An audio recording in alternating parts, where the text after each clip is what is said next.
Très bien, donc circuit training du 20 avril 2020. J'espère que vous êtes en forme, que vous avez bien récupéré. En tout cas, moi, c'est mon cas. Hein. Je suis prêt pour attaquer sur les chapeaux de roue cette semaine. Échauffement, cohérence cardiaque, 5 minutes, comme tous les matins, 3 fois par jour. Je compte sur vous, j'espère que vous jouez le jeu. Ensuite, salutation au soleil A, comme la semaine dernière. Et on va partir sur un travail de réoxygénation.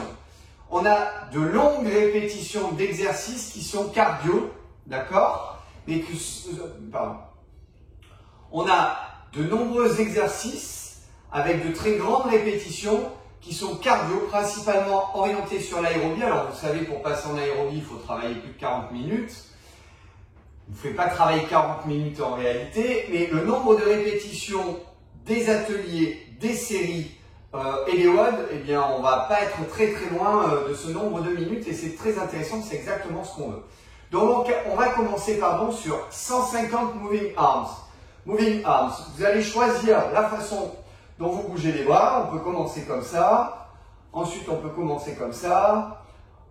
Suivant comment vont vos épaules, vos bras, vous pouvez les bouger dans tous les sens. Il y a 150 mouvements à faire, d'accord?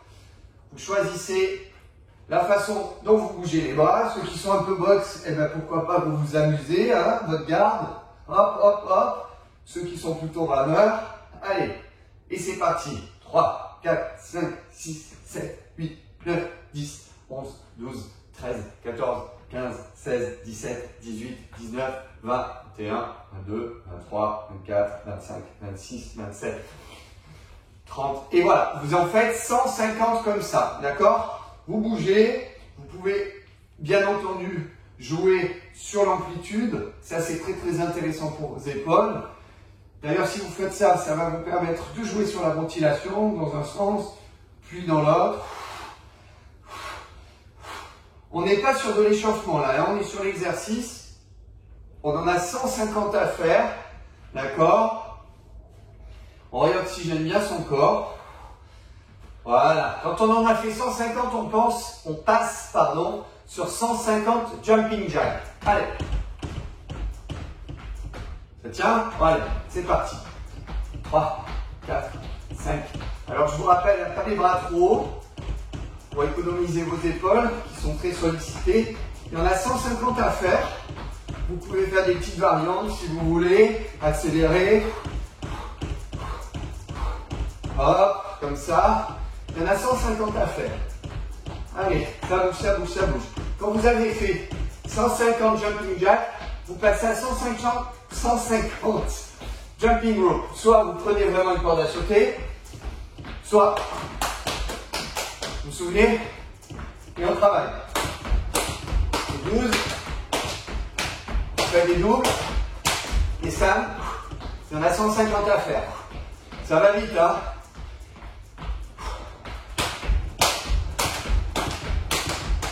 Comme quoi, on peut faire de la corde à sauter sans corde. D'ailleurs, je ne prends pas les pieds dedans. Quand vous les avez fait, vous passez sur 50 mountain climbers. On part au sol et on y va. 1, 2, 3, 5, 6, 7, 8, 10, 11, 12, 15, 16, 17, 18, 23, 24. Ce qui est important sur vos mountain climbers aujourd'hui, c'est d'avoir le dos bien plat. D'accord? Ne pas avoir les fesses trop hautes, le dos bien plat. Comme ça, vous travaillez sur les abdos, sur les gainages. Vous avez les genoux près du sol, attention. Il y en a 50 à faire. Quand c'est fait, vous vous relevez, vous passez à 150 bell kicks. D'accord? 150. C'est des bell kicks, hein. On va au fessier. On y va. Allez. Allez, 150. Vous pouvez accélérer si vous voulez. Il y a les coudes sur la première. Ne tombez pas dans le piège de monter les genoux parce qu'on est vraiment sur l'arrière. Vous voyez? Du rythme. Soufflez là. Ne tombez pas dans le piège comme moi de parler parce que ça va vous essouffler. Quand vous avez fait vos 150 butt kicks, vous passez à 75 et 75, donc 150 square jump, 75 de long derrière. Quand vous en avez fait quand vous en avez fait 75, je peux bien aujourd'hui, on part sur les côtés. Vous pouvez vous amuser à mettre les bras ici. Vous pouvez carrément faire des carrés si vous voulez.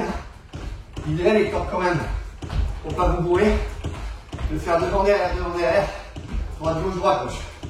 Voilà, donc 75 comme ça, 75 comme ça. Quand c'est fait, latéral jump, 150. Allez.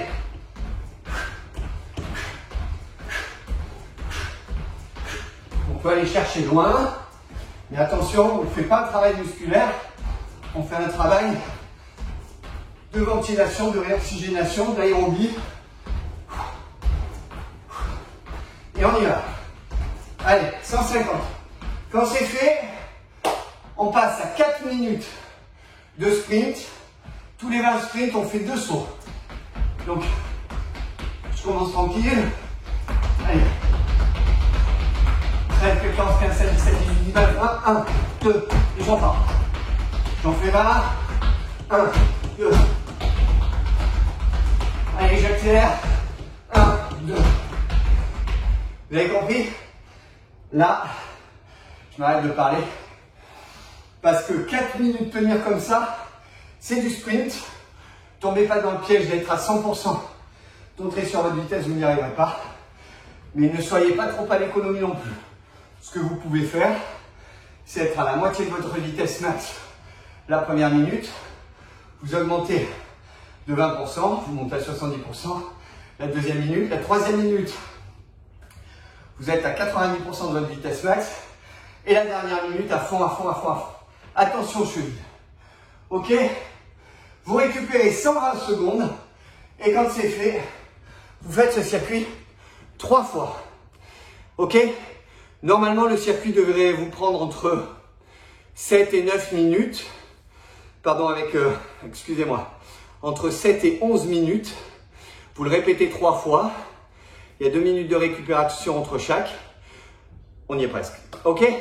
Je vous souhaite un très bon entraînement. Je vous laisse dans les mains et les pieds d'ailleurs de coach François Stiers qui va vous faire travailler les muscles en profondeur. C'est très intéressant. N'oubliez pas votre manche à balai à la main. Et je vous donne rendez-vous ce soir, non pas pour de nouvelles aventures, mais pour un débriefing tout en couleur et sous la pluie.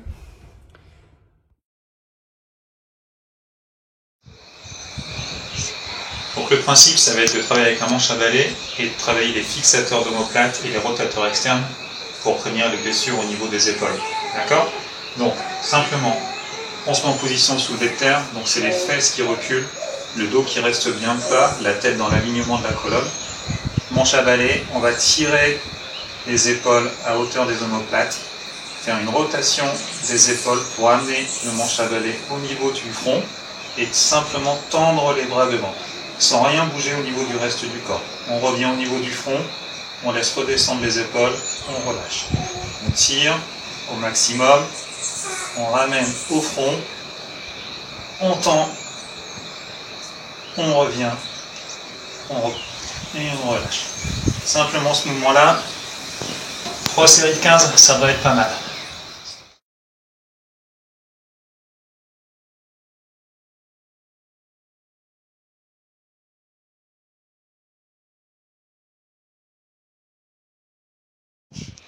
Et on va venir, donc le manche à balai, je le tiens au niveau de ma hanche. On va venir toucher le sol, essayer de s'aligner le plus possible, revenir, monter la jambe, dos bien droit, on garde les transverses, donc le ventre rentré, on repart, on descend, on fait ça calmement, on descend sur 3 secondes, on remonte sur 3 secondes. On va répéter ce mouvement-là 15 fois des deux côtés. Et ensuite, on va poser le manche à balai sur sa pointe de pied, toujours pareil, à hauteur de hanche. Et cette fois-ci, on va associer un travail proprioceptif. Donc on va associer un travail d'équilibre au niveau de la cheville. Le principe, ça va être celui-là. On va descendre. On va essayer de venir mettre le bâton à l'horizontale, parallèle à l'autre pied. On remonte. Et pareil, on va venir monter le genou. Tout en maintenant l'équilibre. 3 secondes à la descente. 3 secondes à la montée, en essayant de rester le plus aligné possible. Voilà, donc ça va solliciter les ischios, le moyen fessier et le travail de l'équilibre. On pousse bien, le bâton en arrière, on remonte et on stabilise. Voilà, pareil, 15 fois de chaque côté. Là, le but, ça va être de renforcer les moyens fessiers pour avoir un bassin bien stable. Pareil, ça évitera des blessures au niveau du bas du dos et éventuellement également au niveau des genoux. On se met simplement contre un mur, largeur d'épaule simplement au niveau du bassin. On va venir poser une jambe contre le mur. On va se pencher légèrement en avant en poussant la fesse en arrière, tout simplement. Et là, le but, ça va être de venir appuyer dans le mur avec cette jambe libre, en essayant de laisser une empreinte, de déformer le mur. Mais le bassin ne doit pas suivre, ce n'est pas le poids du corps qui bascule. Le bassin reste bien fixe ici, et c'est simplement la jambe qui s'écarte. Et on va tenir la position. On tient comme ça pendant une vingtaine de secondes. On essaye de rester bien dans l'axe. Les épaules vont rester bloquées, on ne bouge pas et on tient.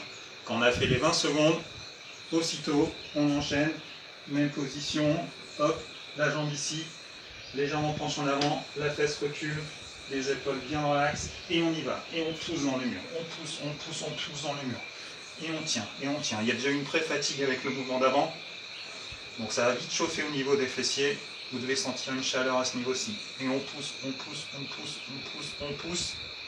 et on va recommencer le cycle. 20 à 30 secondes, jambe gauche, 20 à 30 secondes, jambe droite. D'accord? On en fait 4 en tout. On récupère une minute, on refait cette série-là, on récupère une minute et on refait une troisième série.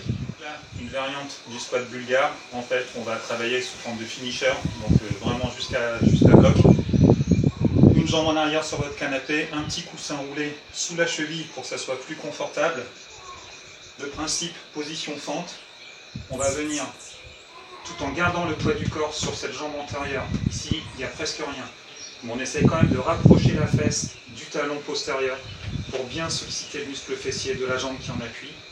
On descend, on remonte, simplement. On répète 10 fois ce mouvement. Toujours penché légèrement en avant pour bien solliciter le fessier. Quand on a fait 10 répétitions, on va rester 10 secondes en position basse.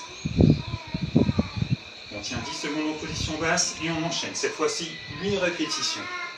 Lentement, toujours en essayant d'enfoncer le pied dans le sol pour être sûr que tout le poids du corps soit sur cette jambe antérieure. 8 répétitions, 8 secondes en position basse. 6 répétitions, 6 secondes en position basse. 4 répétitions, 4 secondes en position basse. 2, 2 et c'est fini. Pour ceux qui sont motivés, on peut prendre des petits poids sur les premières reps, et quand ça devient trop difficile, on lâche les poids et on continue à travailler sans les poids. On répète ça sur l'autre jambe, on récupère 2 minutes cette fois, et si on est vraiment motivé, on le refait une fois.